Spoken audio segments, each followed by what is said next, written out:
একাদশী পড়েছে আমাদের জুন মাসের 25 তারিখ।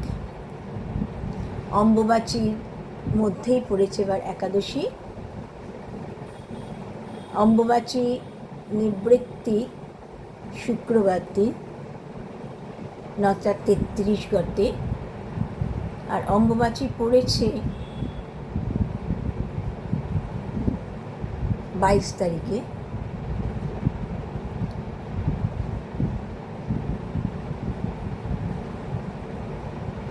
এই একাদশী আমাদের বলা হচ্ছে নির্জলা একাদশী। আর পরের দিন পারণ পড়েছে 9:26 মধ্যে। এই নির্জলা একাদশীর কথা জিজ্ঞাসা করছেন ভীমসেন ব্যাসদেবকে। বলছেন, হে পিতামহ, আমার একটি নিবেদন আছে আপনার কাছে। আমার জ্যেষ্ঠ ভ্রাতা যুধিষ্ঠির, অর্জুন, যুধিষ্ঠির জ্যেষ্ঠ ভ্রাতা, আর ও ধনুর্ধর অর্জুন, মাতা কুন্তী দেবী, দ্রৌপদী, নকুল সহদেব সকলেই একাদশী ব্রত করে। ধর্মরাজ যুধিষ্ঠির সবসময় আমাকে এই একাদশী ব্রত করার কথা বলেন। তারা অত্যন্ত নিষ্ঠার সঙ্গে এই ব্রত পালন করেন, কিন্তু আমি তো উপবাস থাকতে পারি না। আমার ক্ষুধা অসহ্য।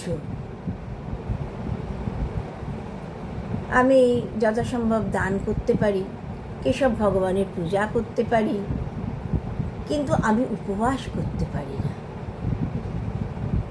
আর এই উপবাস ছাড়া তো একাদশী ব্রতের ফলও লাভ করা যায় না। তখন ব্যাসদেবজি বলছেন, ভীমসেন, ভগবৎ পদ প্রাপ্তি, ভগবৎ ধাম প্রাপ্তি কি তোমার অত্যন্ত প্রিয়?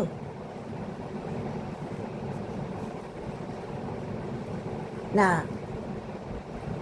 তুমি তো নিশ্চয়ই নরক বাস করতে চাও না।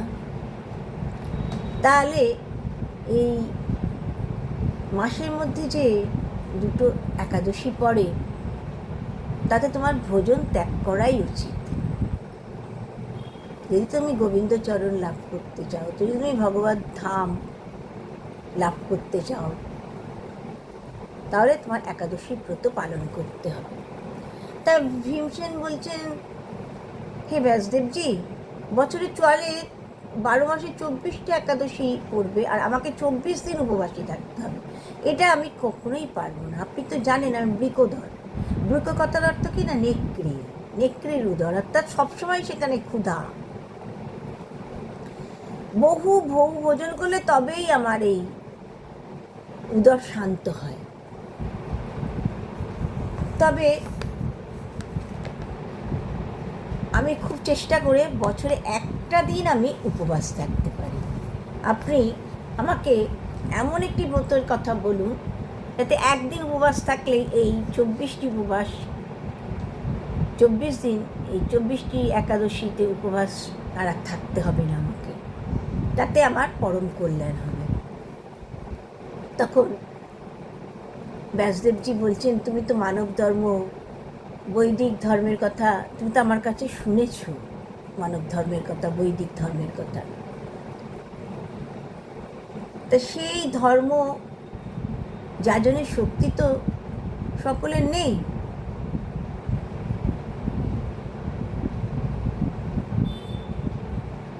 সেই ধর্ম যে যাজন করবে সেই রকম ভক্তিও এখন সকলের ভিতর নেই। তাই এই অল্প ক্লেশে খুব সহজ সরল উপায়ে তুমি যাতে মহাফল পেতে পারো সেরকম একটা ব্রতের কথা আমি তোমায় বলছি। এটা সকল শাস্ত্রের সারাংশ।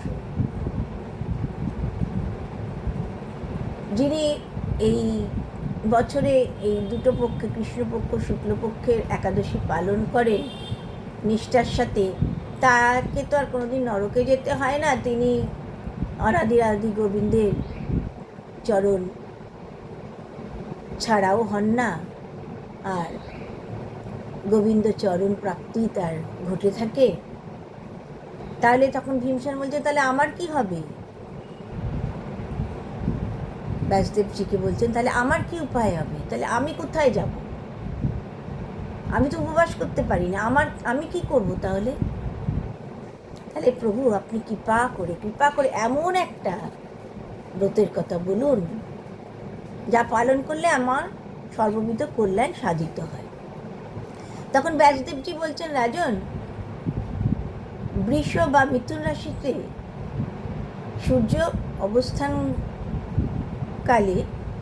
জ্যৈষ্ঠ মাসের শুক্লপক্ষে যে একাদশী তিথি উপস্থিত হয় সেটা হচ্ছে এই নির্জলা একাদশী। এই নির্জলা, ওদিন জল গ্রহণ করা যাবে না। মানে এই বলা হচ্ছে একটা মাসকলাই, এই একটা মাসকলাই ডোবে এমন পরিমাণ জলে আচমন করতে হবে।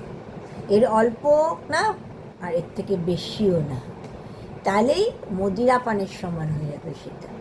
একটা মাসকলাই ডোবে এমন জলে আচমন করতে হবে, অর্থাৎ ছিটা।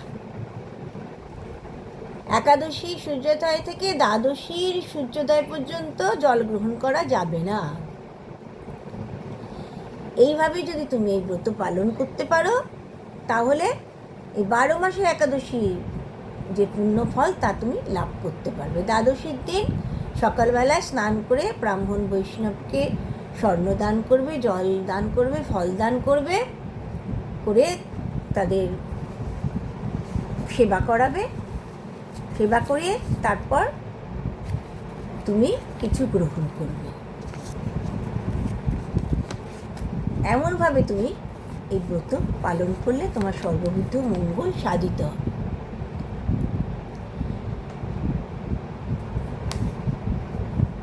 ভগবান বলছেন, সব ধর্ম ত্যাগ করে যে আমার শরণাগত হয়ে আমার এই পবিত্র নির্জলা একাদশী ব্রত পালন করে সে সমস্ত পাপ থেকে মুক্ত হয়ে যায়। কলিকালে আর কিছুতে দান ধ্যান কিছু করে মুক্তি লাভ করা যাবে না। কলিকালে একমাত্র এই ব্রত পালনের মধ্যে দিয়েই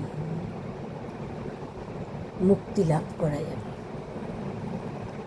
ভীমসেন সেই দিন থেকে এই একাদশী করতে শুরু করেছিলেন। তাই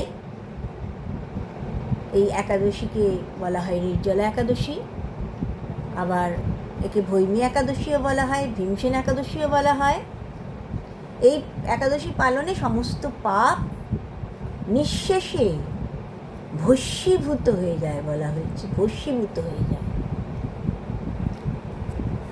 তাই বলা হয়েছে এই নির্জলা একাদশীর দিনে স্নান, দান, জপ, হোম, মানুষ যা কিছু করে সব কিছু অক্ষয় হয়ে থাকে।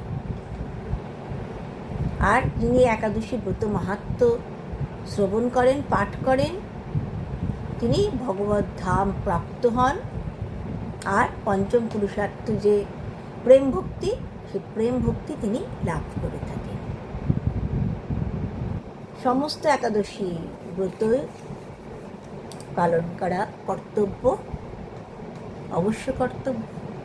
আর এই একাদশী ব্রত পালন করা তো অত্যন্ত নিষ্ঠার সাথে পালন করার কথা বলা হয়েছে। তবে এখনকার দিনে আর নির্জলা থাকা বোধহয় সকলের পক্ষে সম্ভবও নয়, আর ডাক্তাররাও নিষেধ করেন। সেই জন্য গুরুদেবের নির্দেশ মতো একাদশীর আহার গ্রহণ করা যেতে পারে। সমস্ত একাদশীতেই আমরা প্রত্যেক দিনই সমস্ত ভক্তরাই চেষ্টা করেন স্তব প্রার্থনা, জপ, ধ্যান করবার জন্যে। আর এই একাদশীর দিন অতি অবশ্যই অন্য কথা না বলে জপ করা, স্তব প্রার্থনা করা, তাকে চিন্তা করা, তাকে স্মরণ করা, কত বেশি সময় পারা যায় সেটার জন্যে সচেষ্ট থাকতে হবে। হরে কৃষ্ণ কৃষ্ণ কৃষ্ণ হরে হরে, হরে রাম রাম রাম হরে হরে, হরে কৃষ্ণ কৃষ্ণ কৃষ্ণ হরে হরে, হরে রাম রাম রাম হরে হরে, হরে কৃষ্ণ কৃষ্ণ কৃষ্ণ হরে হরে, হরে রাম রাম রাম হরে হরে, হরে কৃষ্ণ কৃষ্ণ কৃষ্ণ হরে হরে, হরে রাম রাম রাম হরে হরে,